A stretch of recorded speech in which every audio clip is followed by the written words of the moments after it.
Welcome to the FCC Knowledge Podcast, a show that features real Canadians in agriculture, real stories, and good conversations about the business of farming. This show is brought to you by the Manage Your Farm Finances course series, and I'm your host, Aimee Stang. When you start to see the success and you start to see that diversified income stream is actually helping the farm's bottom line and allowing your daughter to stay on the farm, it's an easy sell. This episode was developed in collaboration with Travel Alberta. More and more farms are looking for new ways to diversify their business and develop alternative income streams outside traditional commercial agricultural operations. This can be driven by a desire to expand without acquiring additional acres or quota, or it could be to create opportunities and interest for the next generation to continue the farming legacy. Whatever the reasons, those successfully diversifying seem to have one thing in common: opportunity. One opportunity that's been gaining momentum in recent years is agritourism. Tourism organizations across the country are definitely noticing the opportunity and are collaborating with farmers to find and create new ways to join the tourism sector, using the farm experience to not only promote their farms, but also bridge the gap between the rural and urban landscapes and educate consumers on where their food comes from. This is why we've invited two experts who live and breathe agritourism in Alberta to talk about how this sector continues to grow in their province.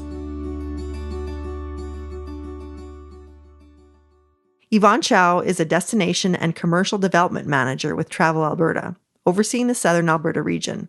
Yvonne is actively collaborating with farms in her region to develop a vibrant agritourism sector and attract economic activity to rural communities.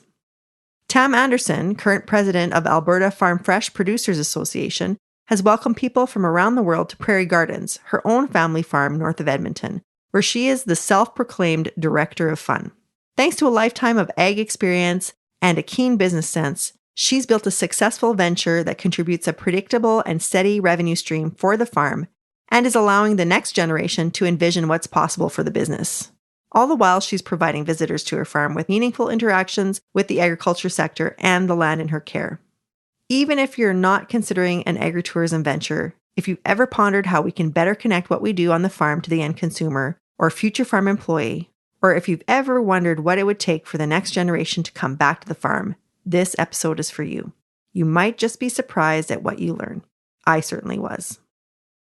Let's dive right in. Would you like to start, Yvonne?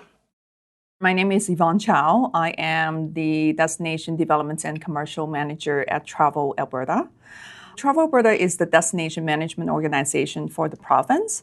Since 2021, our role has been expanded. We still focus what we've been doing the best in destination promotion and marketing, but we're now also much more involved in destination development. It is about better connecting what travelers are looking for with what the communities and businesses can offer as well. There's where I see agritourism fits so naturally, because it brings together visitors' interests with farmers, ranchers, and also rural communities who wants to share their land, their stories, and products in ways that work for them. I often think of it as a product development pipeline. Marketing is at the end, promoting what's being produced. My role in destination development is really at the front of the pipeline, looking at both demand and supply side and really shaping experiences that work for travelers and the people offering them as well. That means supporting products and experiences that are authentic, financially viable, but also beneficial for the local communities. A big priority for Travel Alberta right now is really encouraging that year-round travel and really helping visitors discover more parts of the province, especially the rural and agricultural regions beyond the traditional hotspot in the summertime. One lucky thing I have working for Travel Alberta is I oversee the Southern Alberta region, including the Lethbridge Medicine Hat and Southern Rockies. That includes Fort Macleod, Pincher Creek, Crowson's Pass, where agritourism has a lot of untapped potential. And when you think about it, there's such a natural fit between tourism and economic development in our rural communities. It's great to hear that there's people behind those sorts of initiatives. And Tam, can you introduce yourself and your business? Hi, yes, I'm Tam Anderson, and I run a farm in Sturgeon County, Alberta, and we're just outside of Edmonton in the north central region. I grew up as a farmer's daughter and continued in the heritage of the farm and grow food for people. We have a U-pick operation, we have a tree nursery and horticulture center, and we're really excited to be a part of agritourism in Alberta. With over 40 years of experience now, I have quite a passion for it. I am also the president of the Alberta Farm Fresh Producers Association, which is going to become Agritourism Alberta. My husband and I also farm traditional crops, and we have about 3,500 acres of crops like peas, canola, wheat. I have a small herd of cattle. I have a small flock of sheep. But the most exciting thing about agritourism, I find, is that I understand in the visitor economy that my story and our experiences here on the farm have equal value to all of the product that we actually grow. So that is a really amazing diversification for us on the farm, and it stabilizes our income and makes it so that we're sustainable, whether it be on a 25-acre plot or a 3,500-acre plot. We make the same revenues. We're pretty excited that agritourism is one of our diverse income streams. When did you come to this realization that this was so? Since I've been at this for 40 years, it's been a work in progress. Certainly in the last few years, the shift in demand for local food and for people wanting to learn about how their food is grown and how to connect with a local farmer and experience something on a farm has really changed. And we've really seen our profitability rise in the last few years. Getting into agritourism as a business stream, how's that received by farmers and ranchers? Yvonne? Some farmers and ranchers are already engaged in agritourism, so they tend to really understand the value of tourism. For others, it's much harder concept to wrap their head around. A lot of producers don't immediately see what they do. It's really something worth sharing. And storytelling can feel uncomfortable or even unnecessary. That's one of the biggest barriers, in my opinion. Many don't see themselves as first storytellers and also think that what they do is just normal. But in reality, for visitors, it's completely fascinating. That isn't a one and done conversation, but it usually takes multiple visits, a lot of listening, and meeting people where they are at. Over the years, I've learned that those initial conversations are really important. You can usually get a sense pretty quickly of whether someone has good stories, whether they enjoy sharing their experiences, as well as whether or not they are curious about exploring agritourism at all. When that interest is there, we start talking about how travelers today are actually seeking these kind of experiences, the authentic, hands-on, real connection with the land and the people behind it. I also share examples of other producers who have successfully launched agritourism offering, often by starting small and building on what they were already doing. It doesn't mean changing who they are or reinventing their operation. It's really about adding value to what already exists. Sometimes when I talk to the right operators, you see that light bulb actually goes on. It can be incredibly empowering. Do you approach producers yourself or do they come to you? Both ways. Sometimes if I hear from conversations with others about, hey, so-and-so farmers, ranchers are interested in doing this, or they've been getting a lot of interest, I will do that connection first. But sometimes it could be them coming to us because they've been hearing about our organization. And Tam, how do you see things with your fellow egg producers? You're starting an agritourism organization. How are you finding the reception to those types of activities? Farm gate sales is usually where it begins. Somebody has a U-pick strawberry patch and they open their gates so that people can come onto the land and pick their own strawberries. With canola and peas and with cattle, we find many producers open a small store, or they just have online orders and they're selling their beef from the farm or their lamb.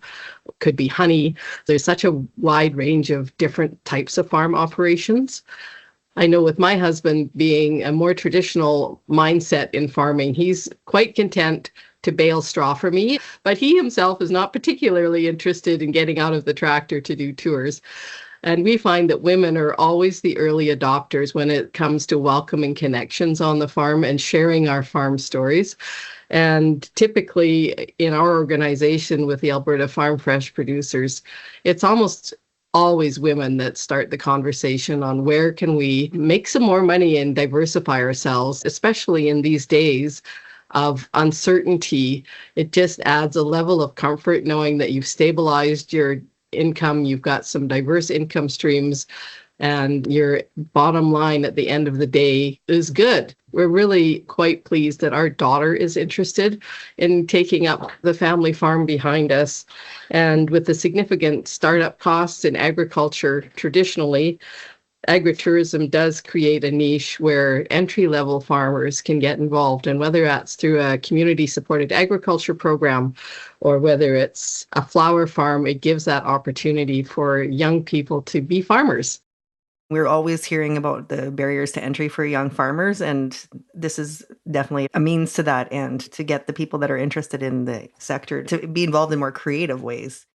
When we look at the future of the small family farm across the province of Alberta, we see that youth is where that opportunity lies, and small family farms that engage with agritourism or diversified direct income streams from the consumer are more likely to survive. This is a way for us to preserve our way of life out in rural Alberta. Does Travel Alberta provide market research to agritourism operators?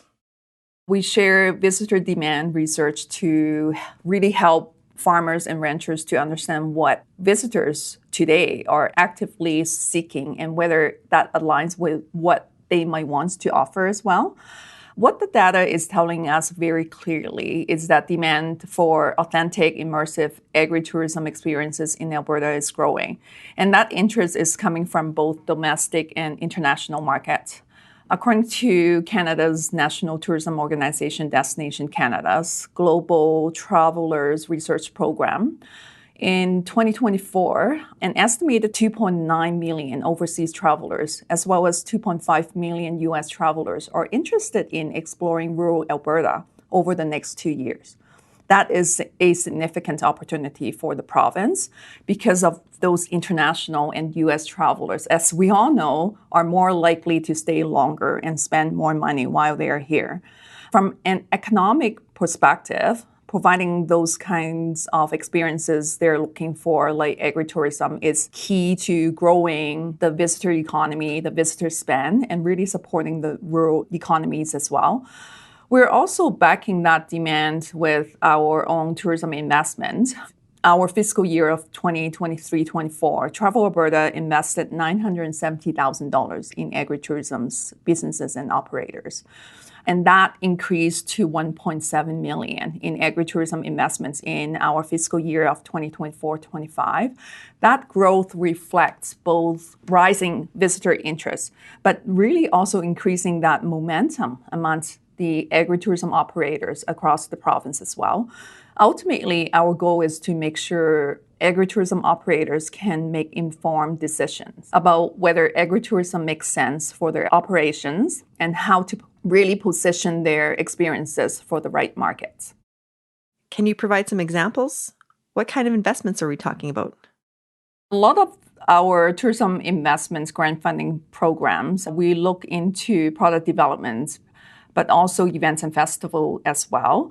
Within product development, we're really looking for producers, how they can not just diversifying their products, but also really looking into what kind of stories that they are going to be able to produce as well as part of that creation of the new products. Can you provide an example of how existing farms are getting into story production? One of the examples that we have is at a ranch where multi-generational operating. What the younger generations they're looking for is that beyond the traditional ranching operation, they're looking for something that's slightly different so that they can still stay on the land and continue that legacy of the family operation. One of the things that they have really converted into is some of the unused infrastructures. For example, the unused grain storage bins now got turned into accommodation for guests to stay overnight. A lot of storytellings, not just from the farmers and ranchers, but really the visitors after they've left that experience. They continue talking about it and sharing their stories on the farms with their friends, relatives, families, and so forth. Looking at we're investing into it, the economic impact coming out from our investments is great because it creates jobs. It generates revenue back to the farm operations. Better yet, bigger impact to the overall local communities. Tam, how do you see these agritourism experiences playing out in your business? We find that agritourists are high-value travelers in that they're willing to not only invest in the experience and buy our products when they're at the farm, but they're very likely to volunteer or they're very likely to actively seek out a farm because they want to support the farm and they want to give us the money so that we can continue doing what I do. And oftentimes, if I have folks out and we do a farm tour and we visit the greenhouse where the heritage tomatoes are growing and they have a farm dinner right from less than 20 feet from where it was harvested, they come and thank me for being a farmer. And that is really gratifying and rewarding. What we find with farms is once they start to invest in agritourism, they can start to see their revenues climb. And this speaks well to what Yvonne was saying, from anywhere from $25,000 in a new diversified income stream to over $1 million and new dollars into rural communities. And it's considered new money because it's not just circulating economy, and it really makes a huge ripple effect difference and does create jobs, especially for youth. But not necessarily all beginner jobs. It can also give jobs to chefs and tour operators and connects us with local bus companies that are offering tours. There is that opportunity to engage public in wherever and whatever level they'd like to engage at. I know we had a family in from Denver, Colorado, just for a day. They wanted to come and have a farm dinner in the forest on our farm. And they literally flew all the way from Denver to Edmonton, had their experience, spent a few nights in Edmonton, and then went home. But we were the driver of the entire performance and experience. We know that with the purposeful travel in mind, 92% of travelers are more likely to rebook their hotel rooms and come again for another meaningful experience if they feel they've been transformed in some way and they can't stop talking and thinking about it when they get home. The authentic, immersive experiences is where we really focused in our farm, and we offer farm-to-table dinners where they walk through the gardens and taste and nibble and sniff and be able to sample an edible flower, learn about honey and bees and pollination, or they learn about Indigenous and cultural experiences and land-based experiences in a way of knowing that's a good way. And they also would really be interested in any kind of animal experience. So whether it's a baby goat or whether they're on an alpaca farm, it's all interesting to people. And we're so far removed from our farms now in urban centers. 40 years ago, you might still have a grandma or grandpa on a farm that you could go visit, but those farms are few and far between now. And we find the second generation of people on the farm have no farms to connect to anymore. This is a great way for them to actually remember and be nostalgic about how it was done in the old days, or even how it's done new days, because we introduce new crops like haskap, which is very popular with people as a U-pick and something not ever tried before. So there's lots of opportunities for people to have a direct engagement with food and farming in Alberta. We don't realize in the ag industry how fascinating our work is to other people. And you think, I just go to work every day, or I live on a farm. That's not that big of a deal. But it is a big deal to someone. And there's so much opportunity built into that.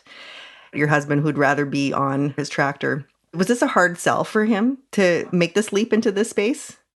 It's a very different mindset. And the first thing that always comes to mind is the liability of it and inviting people onto your working farm. The very first caveat was you have to have a good liability insurance policy so that you protect our family farm and don't put it to risk. And that is one of the things that the province and our association are currently working on is introducing perhaps something like an Agritourism Growth Act, where we do protect farms from liability. Ontario was the first province to do this in Canada with the introduction of Bill 186, which is the Growing Agritourism Act, and it just limits inherent risk at farms. So that's something my husband was excited to hear about. From that, it's such an incremental growth thing. You do start small, and it's not that you're welcoming 1,000 guests to your farm. It's those intimate experiences where people bring their families, and then it progresses to you'll have a school come out and they'll want to learn where their food comes from, and you make those connections, and then you start to build internal capacity to work with people on your farm and think about it in a different way, with safety as your first concern, and then secondly, how to actively engage people and immerse them. It's a shift in thinking, and it's a shift in incomes. But when you start to see the success and you start to see that diversified income stream is actually helping the farm's bottom line and allowing your daughter to stay on the farm, it's an easy sell.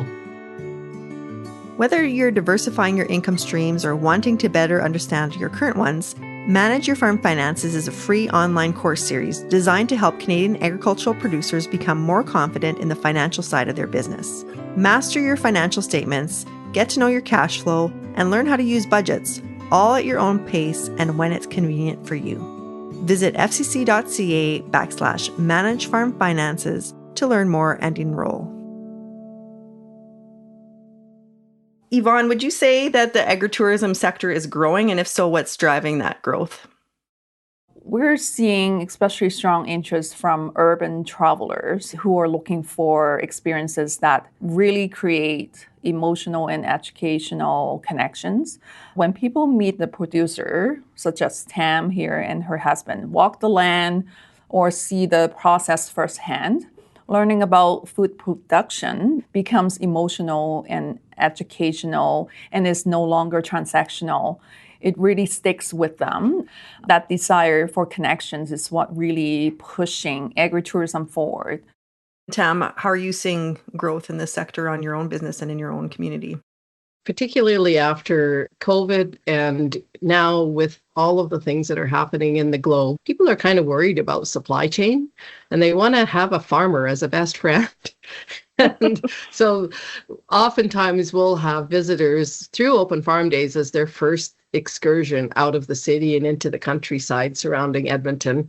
They're used to being able in their home countries to find food from farmers, but in our food society and our food ecosystems, in especially urban areas, you go to a box store and nothing is said about where it is grown. They're so thrilled to find a farm that actually produces the food, and it's like, you're who we've been looking for. We can come here and pick our own potatoes. You've never seen wonder on a child's face until you've seen them lift some potatoes out of the earth.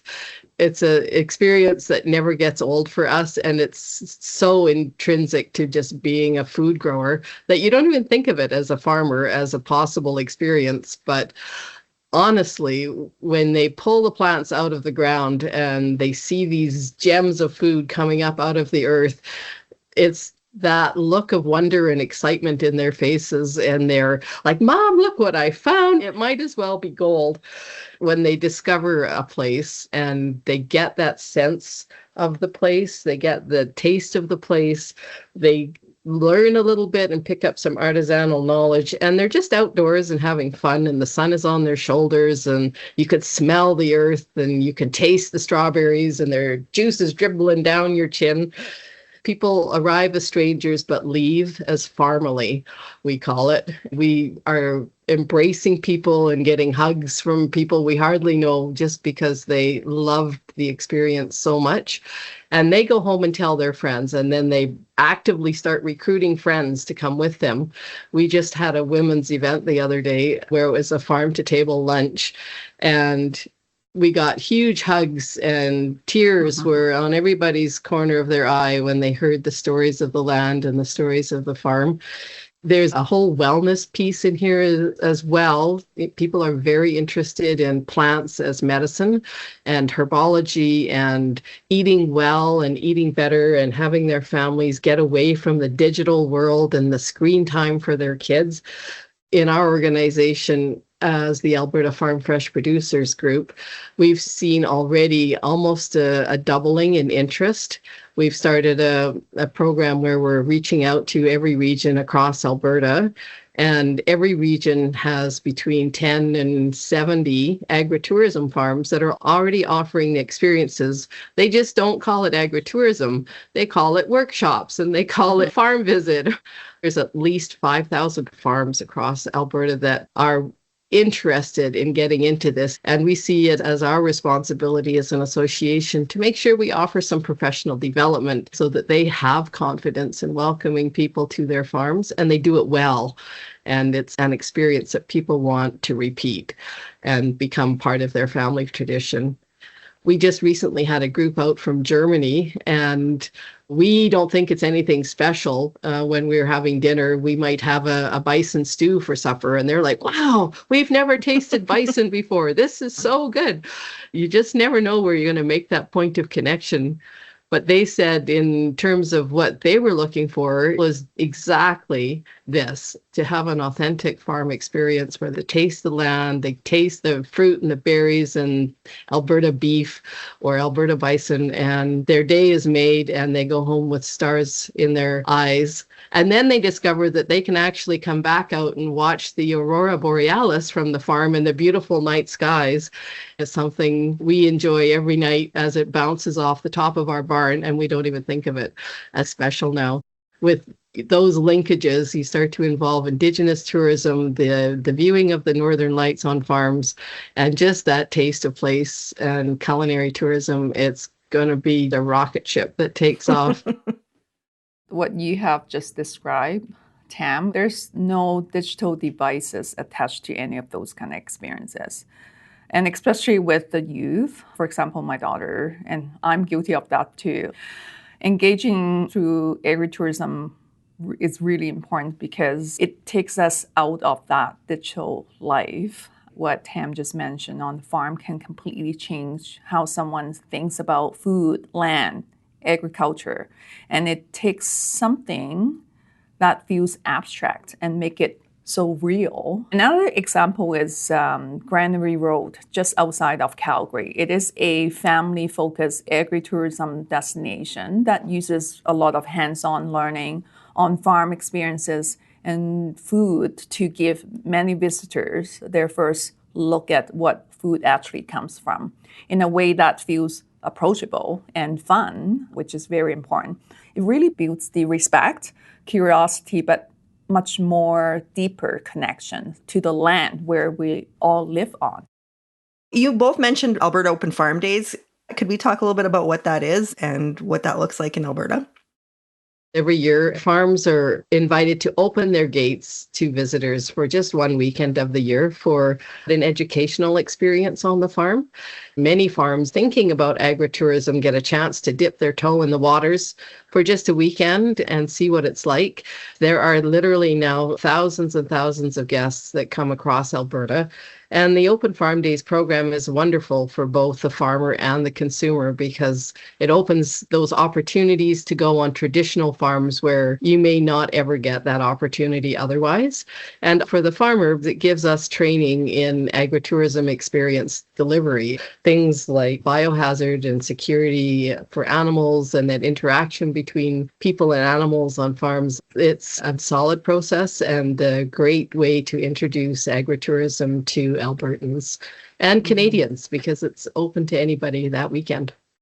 Usually it's happening in August. Participation has been really growing very steadily with over 150 farms taking part, and collectively those farms now welcome about 100,000 visitors each year.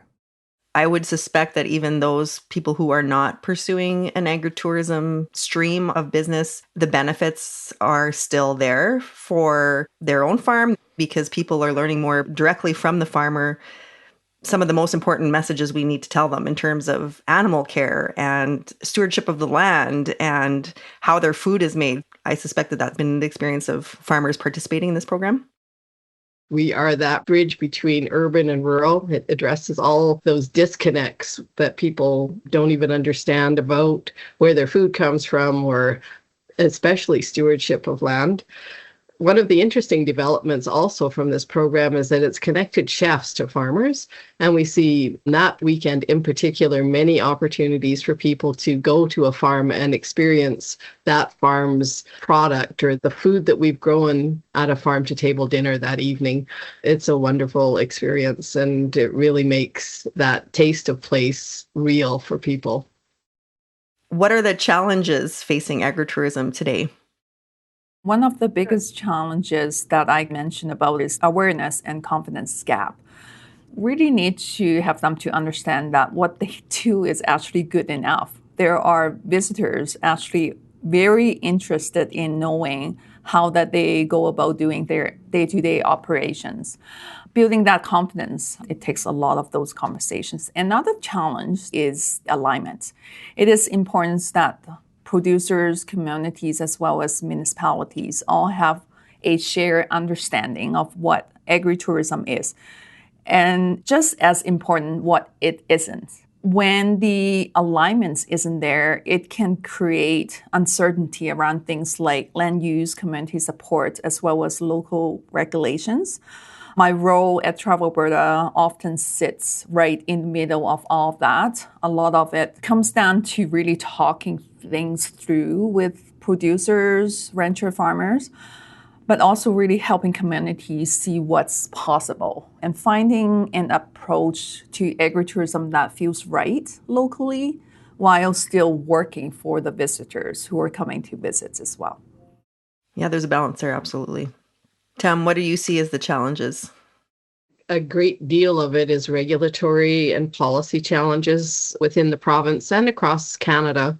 Agritourism is a relatively new concept in every province across our wonderful country. And we find that municipal land use frameworks and provincial land use frameworks are lagging behind agritourism realities. So there can be friction. Farmers involved in agritourism typically see themselves as farm direct marketers. So they're just using agritourism in some ways as a marketing activity, and it makes sense to them to involve an experience with it. That experience has just as much value as the actual product on the farm. And so that is kind of the gray area that we find is not well understood, and it goes across all the different genres of policy making. Agriculture has and always will be a very big backbone of what Alberta stands for, and it's very cherished by every resident in Alberta and probably across the country when they find their local producers. When we start to introduce the new concept and the new way of farming and women-led, that change will come, and we can, we will, we must, to keep our small family farms as small family farms in rural Alberta. And it's worthwhile investing in change. You mentioned a few times safety and biosecurity challenges. How are safety and biosecurity considerations addressed on your businesses and for some of these activities? It all begins with training and understanding. First, there's a risk assessment analysis so you understand what is actually maybe at stake. Open Farm Days has a great program where they're introducing these concepts to new farmers, but our association also has a quality assurance program that we're in the process of finalizing so that we can offer that as a professional development to farms looking to expand their operations into agritourism. Looking at market readiness, looking at best practice across not only Canada, but the US and the world is a very big part of this. And the Global Agritourism Network is very active and offering conferences across the world. And so in Scotland this year, the Global Agritourism Conference will take people to farms and have on-farm stays and see how they're handling it in other countries. And we bring that best practice home to Alberta. That's a good way for us to start addressing it in a responsible way and making sure that everybody's safe, the animals are safe, and the visitors. I'm sure there's lots of opportunities to learn from other regions that are doing these types of activities as well. Scotland's really interesting because they've gone from having about 50 farms that are involved with agritourism maybe 5 or 6 years ago to having 900 farms involved in agritourism right now. Where they see their success and the model is it's still primary agriculture. Agritourism is agriculture. But added to that is values. So you can value add your primary agricultural products and make jam or make whiskey or make a pie. And then to that, you add the agritourism experience and the visitor. And now you have a built-in market for your products that have more value than they would have if you just sold them bulk through the commodity markets. When all of that comes together, it's a really great model. I would suspect that larger farm operations, commodity crop growers, for example, might find it difficult to see how their operations might participate in the agritourism economy. What opportunities do you see for these types of operations in this space? I think it's storytelling. It's sharing that artisanal knowledge and the beautiful vistas on your farms. It's thinking more about sharing your story and doing it safely. In our case, with our farm, we have actually two separate farms, really. I have my small 25-acre farm that's fully equipped and completely adapted to having visitor on farm. And then the big agricultural plots, we take people out to on foray sometimes and we'll offer wagon rides, but we're doing it with the land in mind and the stewardship piece. We're limiting the risk in those exposures, but also making sure that people have that opportunity to see the vastness and the beauty of Alberta in every way that they can. Growing up, we went on farm tours as a school, and nobody thought that was agritourism. That we just went to the local dairy farm to see the cows. Like that was what you did in kindergarten. But we need to have a mindset shift about these things because all of these things are contributing to those experiences and those connections with consumers and the larger picture. We have a great story in our region about a local dairy farmer, and he started by offering little school field trips out to the farm. He got involved with local restaurants and chefs with his beef. He also grows potatoes. But when people started coming to the farm, he realized there was a very magnificent opportunity in opening an on-farm store and selling his own dairy's cheese. He's very successful with this. We don't have many cheeseries in Alberta, but what a shining example of how to connect all the dots. And people now are able to come to the farm. They are able to observe the animals in a safe way, so they're not exposing any animals to risk, but they can take home a souvenir, which is a beautiful, tasty piece of cheese. That sounds like a perfect day for me. Would you say there's opportunity on the public relations side of things? Tam, does your agritourism operation benefit your commercial farm other than the income streams that you talk about? There's so many pieces of the puzzle that start fitting together when you do this kind of work.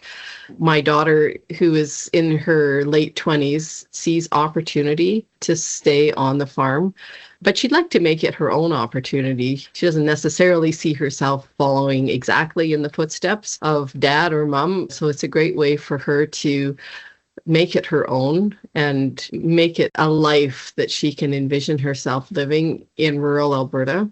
It's a great way to connect folks back. That educational piece about where their food comes from is something that we share a lot.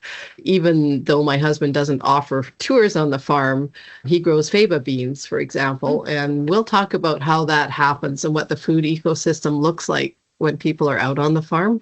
I'll explain to them that in the commodity system, we would grow the faba beans, harvest them as a dried bean with a combine, load them up in trucks and put them in our grain bins. And then we would sell them to our local faba bean company, which is on the rail. And they would load the crop to the railway cars and ship it across Canada.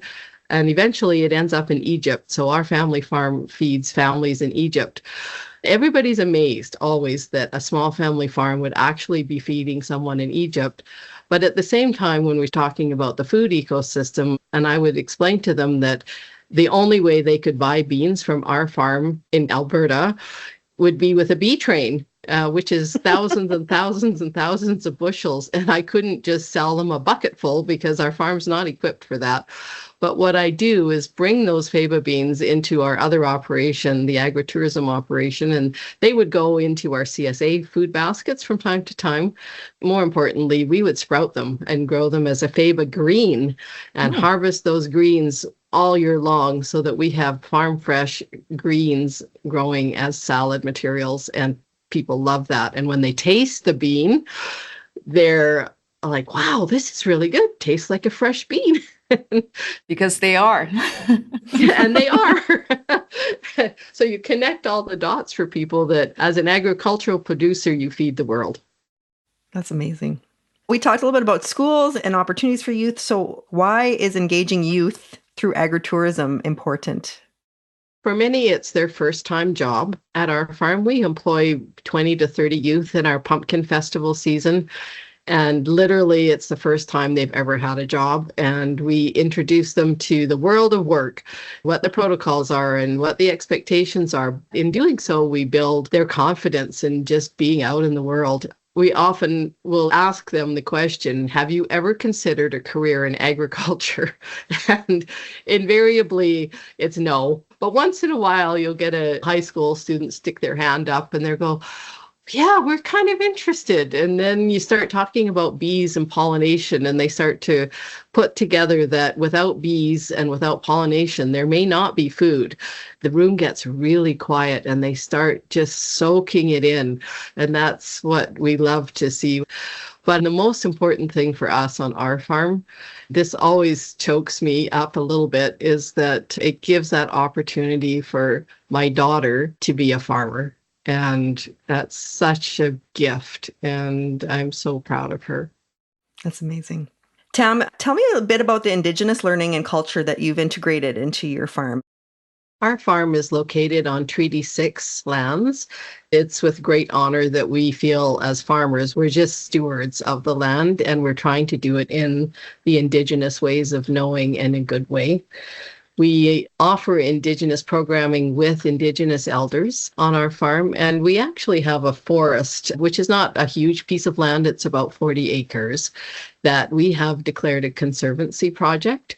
We call it the Pehonan National Healing Forest, but it's part of a David Suzuki program initiative where the healing forests are meant for people to heal in. And by working with Indigenous elders and knowledge keepers, we find that we can introduce others to the ways of knowing. And our elders would usually say something like, we don't have an Indigenous culture, we just have a way of life, and this is it. And they share that way of life with them. And whether it's going for a walk in the forest and we're foraging and learning about medicinal plants, or whether we're sitting in a teepee learning about the 7 grandfathers and all of that wisdom that comes with it. It's a great way to share our land.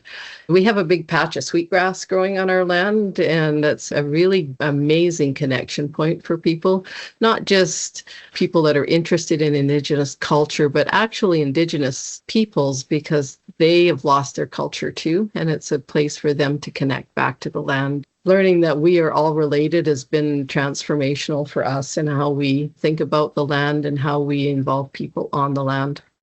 So how did you make these connections with local Indigenous groups? It always starts with something simple and not what you would expect.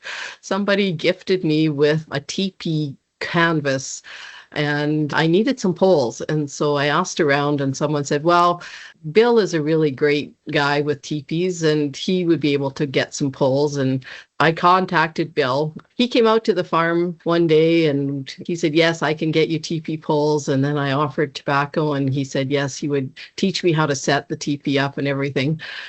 The day came, he brought the teepee poles, and we literally spent all day setting up this teepee, and it was a magical, spiritual day. And at the end of the day, the teepee was up, and we looked up, and there was an eagle soaring over top of the teepee. And Bill went, eagles are pretty important. We better offer some tobacco. And we did. And then not 3 minutes later, 2 hawks flew right through the top of the teepee poles. And Bill said, well, hawks are good hunters. Let's offer them some tobacco too. And then a prairie gopher came through underneath the teepee a few minutes later, and he said, well, gophers teach you about humility. The whole day was spent in storytelling and immersion and just learning. And I loved it so much. And Bill had so much fun tasting our little carrots as he was busy building these teepees, that the fundamentals were formed, and we're great friends. And he still offers programs on the farm, but it is open to others as well. So we find there's many opportunities, and people find us now because we've heard about the Pehonan Forest and, what programming can they offer, and whether it's a 60 Scoop group that wants to come and just be with the land, or whether it's teenagers that are at risk, they'll come out and have an experience and just be with the land. We are all related. The ones with roots, the ones that fly, everybody. It's just such a beautiful way of looking at the world. Bill will always say, walk backwards into the future with your eyes firmly fixed on the past. So we learn and we don't make the same mistakes. And we can always work toward the seventh generation. And that's where we are in our farming too. Always looking at the next generation, and 7 generations from now is amazing. That's so beautiful. I just love that story. Yvonne, how does Indigenous learning and culture fit into Travel Alberta's offering? From Travel Alberta, Indigenous learning and culture is a very important part of our work. And we do this in very close partnership with Indigenous Tourism Alberta, who lead and support Indigenous-owned tourism operators across the province. Our role really is to help create the right conditions for Indigenous-led experiences to grow, whether that's through sharing market insights, supporting investments, or offering development tools, while really making sure those stories are shared authentically and on their own terms, which is very important. We also know there's a strong interest from visitors as well. According to Destination Canada's Global Tourism Watch survey, 39% of international travelers and about 1 in 5 Albertans wants to learn about Indigenous culture, traditions, as well as histories when they're exploring Alberta. So that really reinforces how important it is to support Indigenous-led, land-based experiences that really build understanding, respect, and meaningful cultural exchange. Similar to agriculture, we have these resources and these people and these ways of knowing right under our feet and our fingertips. We take so many things for granted, including the Indigenous culture and ways of being in our country. What does success look like in this space for you, Yvonne? For me, success is really enabling authentic agritourism storytelling at scale, while also making sure they're real, viable experiences for visitors to engage with. It's not just about getting people out to a farm or a ranch. A real win is when agritourism shows up through food-led stories, partnerships, and regional narratives that really help visitors understand a place and then experience it in a very meaningful ways. From a commercial perspective, success means giving visitors more reasons to spend time and also spend money, staying longer in the rural regions, whether that is through experiences, food, accommodation, or local products. When visitors are inspired by the story and can build those experiences into their trips in different ways, agritourism starts making a real contributions to visitor economy. And when those storytelling and commercial opportunities actually align, experiences can feel authentic, but also viable. That's when I know our work is really having a huge impact. Tam, what does success look like for you? When I welcome a visitor to our farm, I see them getting grounded back to the land. I see joy and I see wonder in their faces. I see smiles, and I just feel the stress of the day slipping off their shoulders and disappearing into the blue sky. That for me is success. And if I can stay farming, and if I can stay farming with my daughter, that is success. That's beautiful. And I think a lot of people, regardless if they're in agritourism or not, feel the same exact way. We work so hard to create a legacy for our families. And when they're interested in pursuing that legacy, that means the world to us. What kind of advice would you give farmers to incorporate agritourism into their business activities? Yvonne, could you start? Before you build any experience, it is very important what makes your farm, your work, your way of producing food meaningful.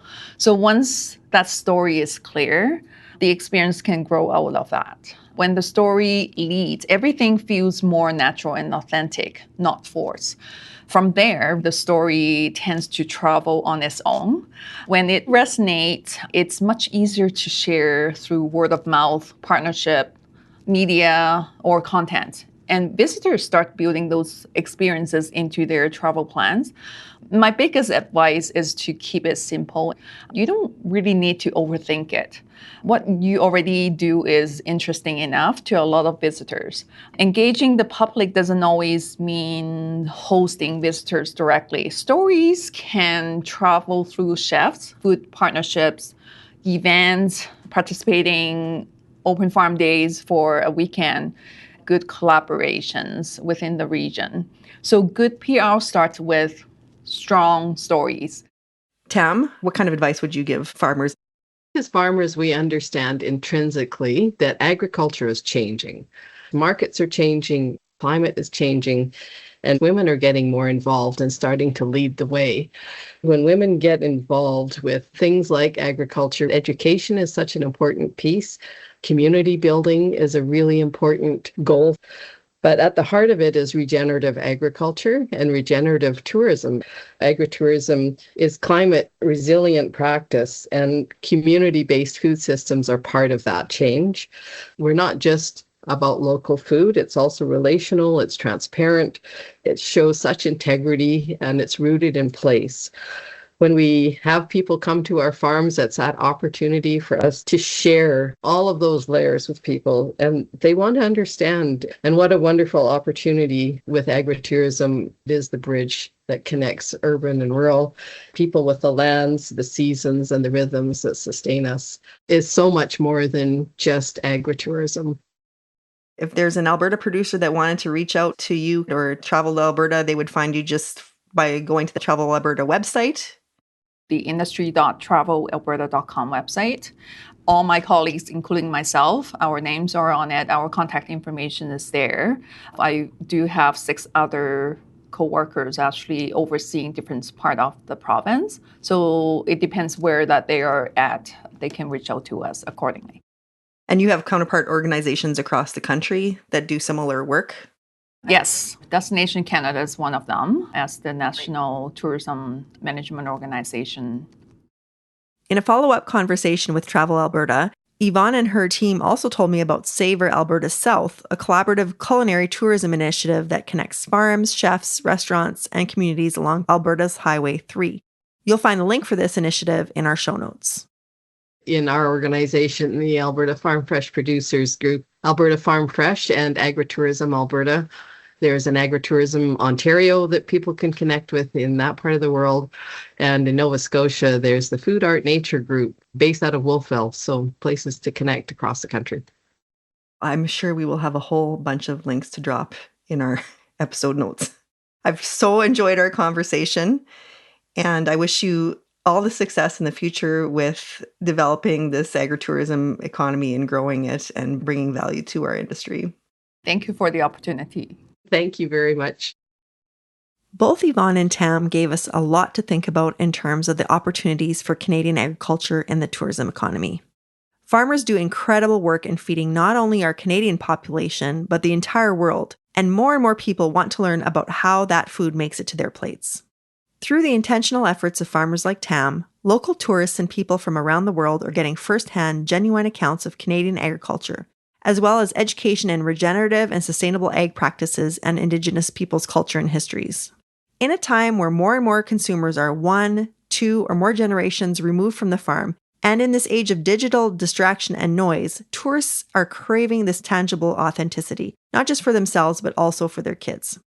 These efforts are gaining momentum, and are creating a snowball effect for other farm operators interested in exploring the agritourism opportunity. Whether it be expanding the business in new and creative ways, developing more diverse income streams, or creating appealing opportunities as part of your farm transition plan, an agritourism venture might be the missing puzzle piece. If this is something you're interested in exploring, check in with your provincial destination management organization or provincial agritourism group. You may be surprised at the resources and support you can access. We'll include as many links as we can in our show notes. Even if you're not exploring an agritourism opportunity for your business, we've had a lot of insight into the benefits of telling our own farm stories and connecting with consumers. Whether it be building your farm's brand in the community, attracting qualified and motivated employees, or helping bring an accurate perception of the industry to the public, there's an opportunity for all of us to build a more resilient sector. As Yvonne points out, sometimes we can get in our own way of making progress in these areas. I get it. It's hard to see the value in some of these non-traditional business activities and non-operational business functions, especially when the ROI is fuzzy. In an industry that for generations has measured success in time spent doing the physical labor or in the quantity of physical outputs produced at the end of a cycle, committing resources to these activities require a mindset shift. At the root of all this is something that connects us all as human beings: story. Farmers have amazing stories to tell. Stories of environmental stewardship, participating in global markets, and long-standing farming family histories that built the Canadian agriculture sector into what it is today. We all have an interesting story to tell, and more people want to hear it. My homework for you is this. Think about what you'll say the next time you're asked either informally or formally what you do. Are you helping to create interest about your business and the future of the industry? Are you inspiring curiosity and the desire to learn more? Write some of these ideas down so they stick the next time you find yourself talking about agriculture with someone outside of our industry. Thanks for joining us this season, and we'll see you down the road for episode 3. Check the show notes for further reading and resources relating to this episode. Please do subscribe so you can be the first to know when we drop new episodes. And if you have feedback or topic ideas you'd like to share, go ahead and leave us a review. Your feedback will help us make decisions on what's valuable to you as a listener. This podcast has been brought to you by Manage Your Farm Finances, a free online course series designed to help Canadian agricultural producers build their financial management skills and make decisions with confidence. Learn more at fcc.ca/manage-farm-finances. The FCC Knowledge Podcast is a Farm Credit Canada production in collaboration with Roman Empire Studios.